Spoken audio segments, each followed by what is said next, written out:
That was a bit of Everlong from Foo Fighters. We're here with Lily Richards from Unity Books. How are you doing, Lily, on this kind of crappy weather day? Yeah, I'm feeling the weather. Is it good to work at a bookshop, though, on a day like this? It's a bit cosy. Yeah, in the centre of town, I never really connect to what's going on. So it's because I miss out on the sun if it's sunny. That's true. May as well be wet and miserable. May as well, you people out there, may as well suffer. But it does have a negative impact on society. It does? What, rain? Yeah, people are meaner. Have you noticed? Yeah. They really are. They care less about other people. Absolutely. Yeah, that's they're for sure. Pushy, and they just want their own space with their umbrella. Especially on the bus. Connor just was posting a picture on the bus on Twitter, and everyone just looked so sad because they knew they would have to get off the bus at some point, yeah, and it wouldn't be right next to their house, you know. It's amazing. Anyway, Lily, you've brought in a book that that you like. I'm going to preface that with. Apparently, I only bring in books that I like. That's good. That's what's good about me. How many bad books do you read in a year? Like, how many books do you read? What percentage of bad books do you read in a year? I don't read any bad books. Would you give up? Like, yeah. Yeah. Oh, yeah. Oh, yeah. That's good. And life's too short to read bad books. Wow. Especially when you have to review a good one a week. Someone put that on a bookmark. Oh, yeah. We can make them ourselves. T-shirt. No, but this is a collection of essays that you brought in. Yeah. Tell me more. Tell me more. Let's look at the cover. Nice nail polish, by the way. Thanks. Everyone really likes that. It's been very popular. It's good. This is called Pulphead Essays by a guy called John Jeremiah Sullivan. Pulphead's kind of a reference to popular culture and like throwaway topics. But his writing style, I've never read anything else by him before. Yeah. But when I read this, I was totally blown away. I'm completely in love with him. With his writing. Right. And he's married with a child. So am I. I mean, you know, come on. Doesn't matter in the world of writing.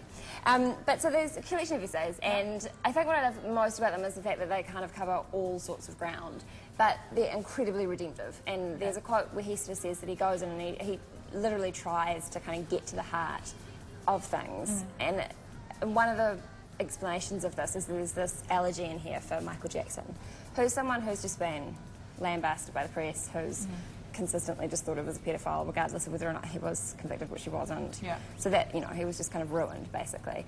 But that's a perfect example of a case in which he really mined to the heart of his artistic integrity to try and kind of showcase this person for his artistry. Right. And there's this bit in there where he's talking about this producer that Michael worked with, and the producer's talking about what it's like to work with Michael. And he's saying when they're in the studio recording, and Michael will be completely in the darkness, and they'll be behind a glass wall, you know, watching him with the music playing, and there'll be a pinprick of light on the microphone, and he'll sing his lines and then disappear into the darkness, and he's back there dancing just by himself.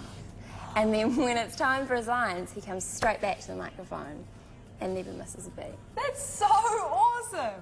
Isn't that cool? That's incredible! I know. Then now I have that vision in my head. That's talking so about cool. Redemption. Yeah. And he goes to a Christian music festival. Right. Called Creation, I think, in the States. And he just comes at things from a really strange angle. So he talks about, he's very honest as well, he talks about how he used to be religious until he kind of found his way through it, and it was faulty for him.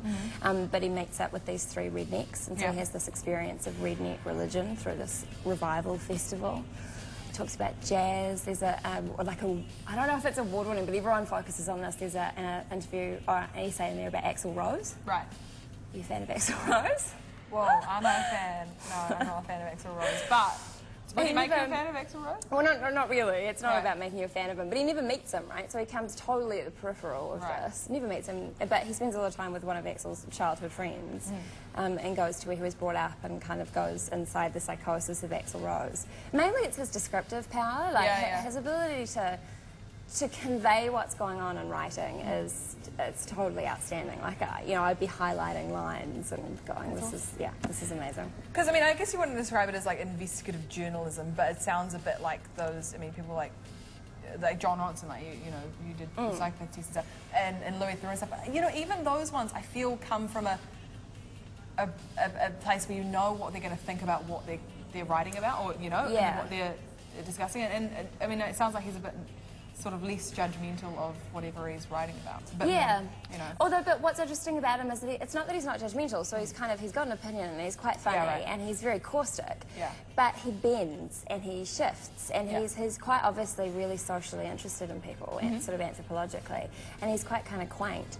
In that way, so he doesn't have an overblown sense of self. Like, he doesn't get in the way of his subject, where a lot of those investigative journalists do, because it's like them journeying into the outer skirts of, you know. That's really cool though. I really want to read that Michael Jackson one, because I'm a big Michael Jackson fan. Yeah, and that sounds very special. Yeah, he prefaces it by saying, let's suspend everything we think we know about him and start from somewhere else. Right. Well, in light of that essay, let's play a bit of Michael Jackson, I reckon. Let's do it. Yeah, of course. Which one do you want, Rose? I reckon we may as well do a short one. Because all the ones are featuring. 15 minutes. I know, seriously, it's so hard. Even remember the time is like 10 minutes long. But I reckon we'll go. How long's Billie Jean? Billie Jean is not long at all, and so shall we play it? Yeah, because there's a particular part in here where he goes on the stage to accept an award after he's gone on with his family, and he said he'll do it as a reunion thing, but only if he gets to perform one of his own songs. Yeah. They perform as a group, and everyone's like, great, and then he walks on and just blows everyone away. That's amazing. All right, well, in the memory of Michael Jackson and in the memory of an honour of the essay, we'll play a bit of Billie Jean, and we'll be right back with Lily to have a few chats about. There's other very interesting stuff he's writing about. There's more. That was a bit of Michael Jackson, Billie Jean. We're here with Lily Richards from Unity Books, and we played that in light of one of the essays from Pulphead by John Jeremiah Sullivan. Is all about Michael. Who he really was, you know. We know not who he really was, but you know, just a bit of a different take on him, because you did point out, if you're watching on the live feed, a really, really fantastic quote about, you know, where was it? Oh no, I'm never going to find it. No. It's all right. It was basically about how the main thrust of the way you thought about Michael Jackson was always that he was defending himself against white people who were passive-aggressively saying he was a child molester. Yeah, and it's really interesting though, because I am a big Michael Jackson fan, but I grew up with that as, you know, the Michael Jackson that I knew in the media, and almost I compartmentalised Michael Jackson. Yeah. And like the Michael Jackson I listened to, and was like, not you the know, child. was not the child. Was not who he was now. You know. Yeah. Even like, you know, up until Dangerous, where he was looking what he was looking like when he was older. It just, I couldn't handle that. Well, it's just such a ridiculous thing when you think about it, because the criticism or the, you know, the finger pointing of being a child molester or paedophile is something that you never get away from. Yeah, like, exactly. It is the most tarnishing thing, regardless of whether or not it has any actual kind of causal truth to it. Yeah. There's no getting away from that. You know, no one wants to risk the possibility. But he does go into, he talks about the, you know, what is and isn't true about those circumstances, and you know, what comes out of it. No. I just have to admit that when I was reading this, I sort of slowly fell in love with him as a writer. He's just amazing. Yeah. I would happily go to bed at night and read this. Sounds way worse than what I mean. Sounds totally fine. But as I got to the last essay, I didn't really realise what was happening, but I knew that he lived in North Carolina, and he, you know, so I'd spent this whole book with him, and I'd sort of gotten more involved and interested in him, because a lot of this is quite personal. He goes into his own religious background and family background and stuff.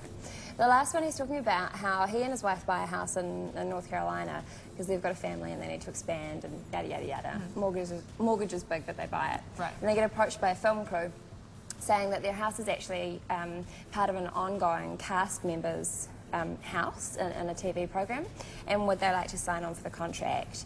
They'd just use the front 2 rooms and some of the stairwell, and they'd put them up in the Hilton and stuff whenever they filmed. Turns out that the money they get from it would pay their mortgage, so he was like, yep, sure. And I don't know if anyone else there has watched it, but turns out I had obsessively watched this show, embarrassingly, One Tree Hill, which is... Oh, really? Yeah, which is pretty terrible. He says in here it's probably the worst TV show in the world, and he doesn't mean that as an insult, which, you know, they know what they're doing. Yeah. It's tragic. Yeah. And his house is Peyton's house. That's amazing. I don't know if you've watched the show. I have. I know, yeah, Peyton. Wow. Peyton was my favourite, and here I was, you know, like falling in love with this author. I was like, I know your house. I've seen your kitchen walls. I've seen Lucas and Peyton have a fight in your kitchen. That's amazing. Yeah. That's really interesting. But then he withdraws towards the end and denies the crew access. Yeah. Because if you've seen the show, it gets progressively creepier And they have like a psychopath on there that does horrible things to Peyton in their basement. Oh, I don't want my child to never go in their basement again. Oh, that's terrible. Yeah. That's awesome. So That's very interesting, there's though. so much in here. So you can pick that up at UG Books, of course. Yep, Wellington Wellington or High Street. I'm really actually, that would be a really good summer read because I like little bits. Like to little read. vignettes, Yeah, absolutely. Yeah. It looks, and you've talked him up, mate. You're a good hype man. Couldn't for do an author. enough. You should be a hype man for authors. People should employ Pimp. you. Yeah, you should be a pimp. I'm an author pimp. A hype man and a pimp are very different things. Okay, Lily, I'll teach you about the intricacies of them after, right? That sounds exciting. Lily, thank you very much for coming in. Pleasure as always. Let's go to some music, and what shall that be? Matt Gibb. I reckon we should play a little bit of summertime fun because it is so horrible outside. I'm going to try to heat it up.